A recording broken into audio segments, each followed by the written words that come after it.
સુરત શહેરમાં કાયદો અને વ્યવસ્થાની સ્થિતિ કથળી રહી હોય તેમ વધુ એક હત્યાનો બનાવ સામે આવ્યો છે। સુરતમાં એક તરફ પોલીસના ધાડે ધાડા ઉતરીને કોમ્બિંગ કરી રહ્યા છે, ત્યારે બીજી તરફ કાયદો અને વ્યવસ્થાની સ્થિતિ કથળી હોય તેવા બનાવો બની રહ્યા છે। 72 કલાકમાં જ બીજી હત્યાનો બનાવ બન્યો છે, જેથી પોલીસની કામગીરી પર સવાલો ઊભા થઈ રહ્યા છે। લાલગેટ પોલીસ સ્ટેશન વિસ્તારમાં પાણીની લાઈન મુદ્દે યુવકને મોતને ઘાટ ઉતારી દેવામાં આવ્યો હતો।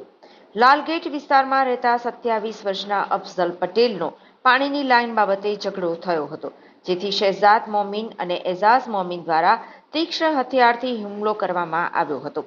ઉપરાઉપરી ઘા ઝીંકી દેવાતા અફઝલ પટેલનું મોત નીપજ્યું હતું। ઉશ્કેરાટમાં આવી હત્યા કરનારા આરોપી ઘટનાને અંજામ આપીને નાસી ગયા હતા। અફઝલ પટેલની હત્યાને લઈને પોલીસ કાફલો ઘટના સ્થળે દોડી આવ્યો હતો। સમગ્ર હત્યાને લઈને પોલીસના ઉચ્ચ અધિકારીઓ ઘટના સ્થળે દોડી આવ્યા હતા।